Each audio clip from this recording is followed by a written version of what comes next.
ಧನ್ಯವಾದಗಳು. ನಾನು ಕೇವಲ ಕೆಲಸ ಮಾಡಿಲ್ಲ, ಭಾರತದ ಪ್ರತಿಯೊಬ್ಬ ಕಟ್ಟಕಡೆಯ ವ್ಯಕ್ತಿಯ ಸಲುವಾಗಿ ಜೀವ ಸವೆಸಿದ್ದೇನೆ.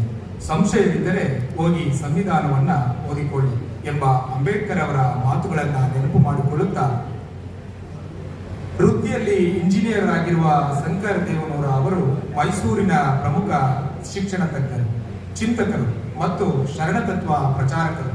ಆಧ್ಯಾತ್ಮಿಕ, ಸಾಂಸ್ಕೃತಿಕ ಮತ್ತು ಶೈಕ್ಷಣಿಕ ಮೌಲ್ಯಗಳ ಕುರಿತು ಪ್ರವಚನಗಳನ್ನು ನೀಡುವ ಅವರು ಬದುಕನ್ನ ಅರ್ಥೈಸಿಕೊಳ್ಳುವುದೇ ನಿಜವಾದ ಶಿಕ್ಷಣ ಎಂದು ಪ್ರತಿಪಾದಿಸಿದ ಸ್ವಾಮೀಜಿಗಳ ಪ್ರಭಾವಕ್ಕೆ ಒಳಗಾಗಿ ಪ್ರವಚನಗಳನ್ನು ಕೇರಿಯಲ್ಲ ಬಳಗ ದಾರುಣಿಯೇ ಕುಲದೈವವಾಗಿರಲು ಯಾರನ್ನು ಬಿಡಲಿ ಸರ್ವಜ್ಞ, ಎಲ್ಲರೂ ನಮ್ಮವರೇ, ಎಲ್ಲರವರೇ.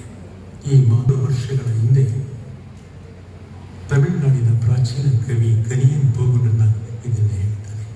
ಯಾದನು ಊರಿ ಎವರನ್ನು ಕೇಳಿ, I am the birth citizen of this world, every citizen of this earth is my own kith and kin. ಈ ಭಾವವೇ ಅಂಬೇಡ್ಕರ್ ಅವರ ಆಶಯ. ಈ ಕಾರ್ಯಕ್ರಮದಲ್ಲಿ ಭಾಗಿಯಾಗಿರ್ತಕ್ಕಂಥ ಎಲ್ಲ ಶಿವಸ್ವಾಮಿಗಳೇ, ತಮ್ಮೆಲ್ಲರೊಳಗಿನ ಅಂತರಂಗದ ಅರಿವಿನ ಜೊತೆಗೆ ನನ್ನ ಶರಣಾರ್ಥಿಗಳು. ಈಗಾಗಲೇ ಗಿಡಕ್ಕೆ ನೀರೆರೆಯುವುದರ ಮುಖಾಂತರ ಕಾರ್ಯಕ್ರಮವನ್ನು ಸಾಂಕೇತಿಕವಾಗಿ ಉದ್ಘಾಟನೆ ಮಾಡಿದ್ದಾರೆ. ನೀರು ಅಂದರೆ ಜಲ ತಿಳಿಸಿಕೊಳ್ಳಬೇಕಾಗಿದೆ. ಸರುದಿಯರೇ, ಅಂಬೇಡ್ಕರ್ ಅವರ ಚಿಂತನೆಗಳ ಪ್ರಸ್ತುತತೆಯನ್ನು ಕುರಿತು ಹೇಳಿದ್ದಾರೆ. ಪ್ರಸ್ತುತತೆ ಎಂದರೆ ಏನು ಅನ್ನೋದನ್ನು ನಾವು ಅರ್ಥ ಮಾಡಿಕೊಳ್ಳಬೇಕಾಗಿದೆ.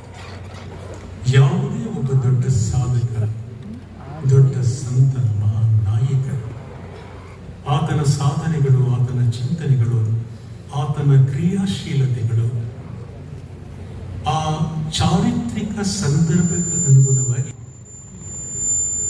ಅಲ್ಲಿ ಅಳವಡಿಕೆಯಾಗಿದೆ. ಇದನ್ನು ನಾವು ಇಂಗ್ಲಿಷ್ನಲ್ಲಿ ಹಿಸ್ಟಾರಿಕಲ್ ಕಾಂಟೆಕ್ಸ್ಟ್ ಅಂತ ಹೇಳ್ತೇವೆ.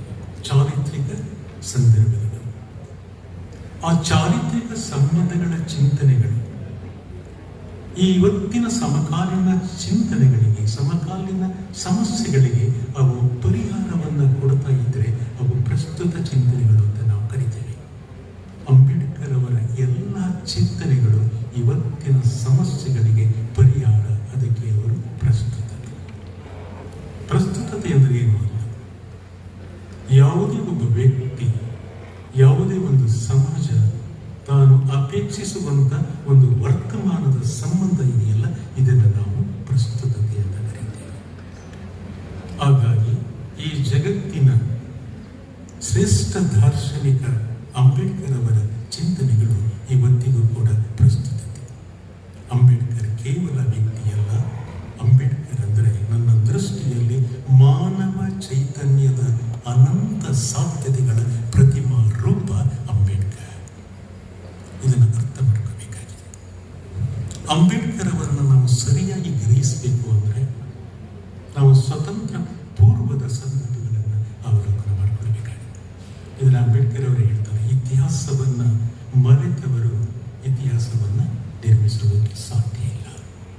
ಆದರೆ ಇವತ್ತಿನ ಆಧುನಿಕ ಜಗತ್ತಿನ ಮಕ್ಕಳಿಗೆ ಪರಂಪರೆಯ ಬೇರುಗಳ ಪರಿಚಯ ಇಲ್ಲದಾಗಿದೆ.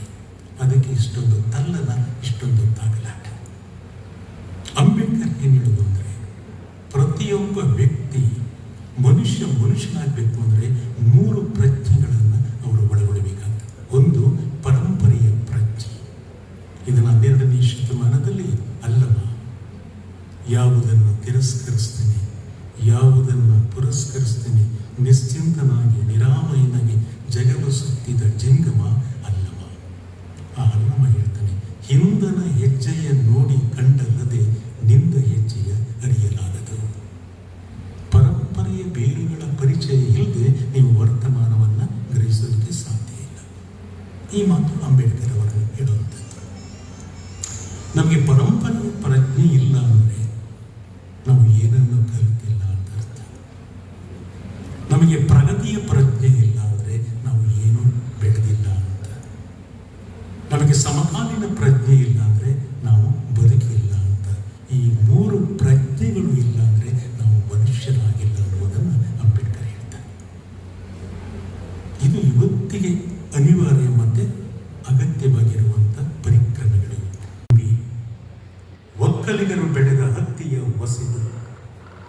ಭಕ್ತಿಯ ಮಾಡಿ ದೀಪವ ಹಚ್ಚಿದೊಡೆ ಹಲವು ಜಾತಿಗಳು ಕೂಡಿ ಮಹಾ ಬೆಳಕಾಯಿತು ನೋಡ. ಇದು ಭಾರತದ ಸಂವಿಧಾನ.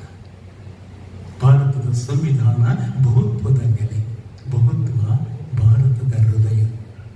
ಸಂವಿಧಾನ ಒಂದು ಕೋಲ್ಕಂಬದಲ್ಲಿ ನೆಟ್ಟಂತ ಡೇರೆ ಇಲ್ಲ, ಹಲವಾರು ಕಂಬಗಳ ಮೇಲೆ ನಿಂತಿರುವ ಚಪ್ಪರ ಅನ್ನುವುದನ್ನು ನಾವು ಅರ್ಥ ಮಾಡಿಕೊಳ್ಬೇಕಾಗಿದೆ. ಇದು ಶತಮಾನದಲ್ಲಿ ಹೇಗೆ ಚಿಂತನೆಯನ್ನು ಮಾಡಿದ್ರು?